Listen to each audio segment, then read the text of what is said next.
Video पाहण्या अगोदर महत्त्वाची सूचना. सदरच्या व्हिडिओमार्फत कोणत्याही प्रकारची अंधश्रद्धा पसरवण्याचा मुळीच उद्देश नाही. ज्यांना असल्या गोष्टी पटत नाहीत त्यांच्यासाठी हा व्हिडिओ मुळीच नाही. कृपा करून त्यांनी हा व्हिडिओ स्किप करावा आणि कोणत्याही प्रकारची कमेंट करू नये, ही नम्र विनंती.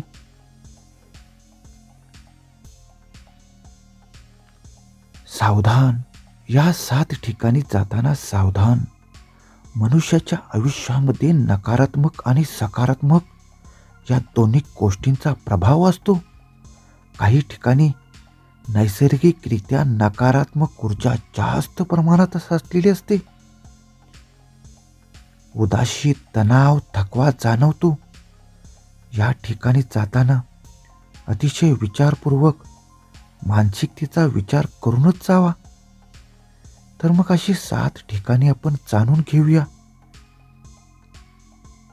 जुनी आणि निर्जन घरे. अनेक वर्षापासून बंद पडलेली किंवा निर्जन, जिथे कोणीही राहत नाही, अशा ठिकाणी चुकूनही जाऊ नये. अस्वस्थ वाटत असेल तर तात्काळ तिथून परत यावी. काही घरात पूर्वी रहिवाशी असतात. वाईट घटना घडलेल्या असतात, जसे की गंभीर आजार, दुःख, मृत्यू, नकारात्मक अनुभव. या कारणामुळे या वातावरणात जडपण निर्माण झालेले असते, असुरक्षितता असते. या ठिकाणी गेल्यानंतर आपल्याला एकांत, थंडावा, उदासी जाणवतो. विशेष प्रकारची अस्वस्थता जाणवते. अचानक मानसिक दडपण, भीती जाणवते. कधी एकदा इथून बाहेर पडावीशी वाटते. तर अशा ठिकाणी जाताना 4 वेळा विचार करूनच जावावा. आघात घडू शकतो, त्यामुळे अशा ठिकाणी जाणे टाळावे. हॉस्पिटलमध्ये अनेक वेळा गंभीर आजाराने पीडित रुग्ण, नातेवाईक चिंता, वेदना आणि भीतीने ग्रासलेले असतात. अश्रू, निराशा, वेदना, चिंतित वातावरण असते. विशेष ICU, emergency ward, operation theatres या ठिकाणी निराशा, चिंता असते. त्यामुळे एका प्रकारची अस्वस्थता असते. तुम्हाला बराच वेळा जाणवते. हॉस्पिटलमध्ये आपण जास्त वेळ घालवल्यानंतर डोके दुखते, मानसिक अस्वस्थता जाणवते. हॉस्पिटलमध्ये खूप वेदनादायक वातावरण असते, नकारात्मक ऊर्जा असते. मात्र काही वेळास कारणास्तव हॉस्पिटलमध्ये वारंवार जाणे लागत असेल तर जावेच, पण घरी आल्यानंतर आंघोळ करावी, देवाचा मंत्र उच्चार करावा, सकारात्मक ऊर्जा निर्माण करावी. तिसरी गोष्ट म्हणजे स्मशानभूमी. मृत्यूचे ठिकाण, जिथे मृत्यूचा अंतिम क्रिया केली जाते, तिथे दुःख, वेदना, शोक याचा प्रभाव असतो. मृत्यू ही दुःखद घटना असते. यामुळे मृत्यूच्या नातेवाईकांमध्ये शोककळा असते, जडपणा असतो. यामुळे मृत्यूचा आत्मा त्या ठिकाणी काही वेळेस असतोच. त्यामुळे स्मशानभूमीत अधिक काळ नकारात्मक ऊर्जा असते. त्यामुळे येथे जाणे जास्त करून टाळावे. इमर्जन्सी असेल तर जावे. आल्यानंतर आंघोळ करावी. जुन्या युद्धभूमी. जुने भयंकर युद्धभूमी युद्ध ठिकाणी असतात. या ठिकाणी दुःख, त्रास, युद्धामुळे मरण पावलेली लोके असतात. त्यामुळे अशा ठिकाणी मृत्यूंचे साम्राज्य असते. या ठिकाणी राग, भय, संताप यांचा अतिशय जास्त प्रमाणात वावर असतो. त्यामुळे अशा ठिकाणी जास्त भारीपण निर्माण होते. आसपासच्या वातावरणात राग, शोक, दुःख एकत्रित असते. त्यामुळे या ठिकाणी जाणे टाळावे. नैसर्गिक आपत्तीची ठिकाणी, भूकंप, सुनामी, पूर, चक्रीवादळ यासारख्या अनेक आपत्तीग्रस्त ठिकाणी अनेक प्रचंड नुकसान झालेले असते. अचानक या ठिकाणी मृत्यू पावलेला असतो, हानी झालेली असते. त्यामुळे या ठिकाणी नकारात्मकतेचा अनुभव अतिशय जास्त प्रमाणात असतो. दुःख, घटना, भीती, तणाव याचा एकत्रित परिणाम जातो.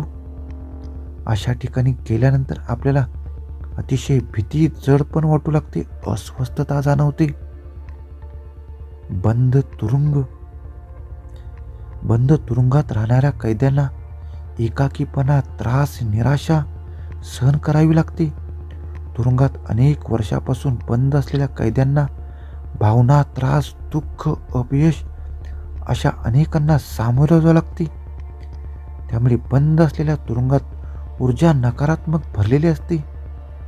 याचा परिणाम मानसिकतेवर होतो, जडपणावर होतो. त्यामुळे आपण अशा बंद पडलेल्या तुरुंगाच्या ठिकाणी जाणे टाळावे. काही रस्ते असतात जे अपघातासाठी निमंत्रित असतात, जिथे वर्षानुवर्षे पूर्वीपासून अपघात घडत असतो. वारंवार दुःखाच्या घटना घडत असतात. अचानक तेथे वाईट साईट ऐकण्यास मिळत असते.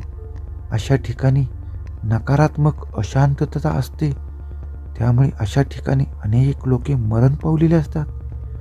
त्यामुळे इथे अतिशय वाईट प्रमाणात वाईट शक्तीचा वावर असतो. त्यामुळे येथे ड्रायव्हिंग करताना अडथळे येतात.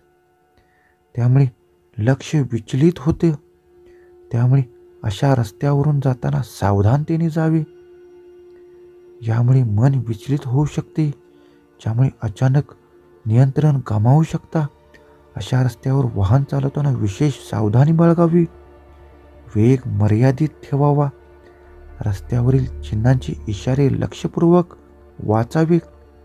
नकारात्मक ऊर्जा असलेल्या ठिकाणी जाणे शक्यतो टाळावे, कारण अशी ठिकाणे मनोवृत्तीवर, मानसिक आरोग्यावर परिणाम होऊ शकतात. नकारात्मक ठिकाणी दुःख, घटना, अस्वस्थ इतिहास, जडणघडण, भीती, चिंता, अस्वस्थता निर्माण होते. अशा ठिकाणी जाणे टाळावेच. सकारात्मकता टिकून ठेवणे सोपे असते. सुरक्षितता आणि मानसिक शांतता, ऊर्जा निर्माण करणे यात प्रयत्न करावा. मित्रांनो, दररोज विविध सकारात्मक विचारासाठी आपण भेटत असतो. तुमच्या जीवनातील सकारात्मक विचारांनी भरलेले सर्व गुण एकवटून सुख समृद्धी लाभो ईश्वराच्या चरणी. यासाठी आपण दररोज आपल्या इष्टदेवतेला प्रणाम करूनच घरातून बाहेर पडा. आणि सर्वात महत्त्वाचे, ज्या ठिकाणी 3 रस्ते जातात, तिकाटणी असते, त्या ठिकाणी लिंबू, उतारा या गोष्टी ठेवलेल्या असतात. तर आपण जाताना कदाचित तो उतारा ओलांडून तर जात नाही का, याची खात्री करावी. जाणून बुजून उतारा, लिंबू ओलांडून जाऊ नका. त्याच्या आसपास सुद्धा जाऊ नका. आणि सावधान, अमावस्येला चुकूनही अशा अनोळखी ठिकाणी जाऊ नका, जिथे आपण कधीही गेलो नव्हतो. मग ते ठिकाण समुद्र किनाराचे असो, शेतामधील असो, किचकट रस्त्याचे असो, पण हे टाळावेच.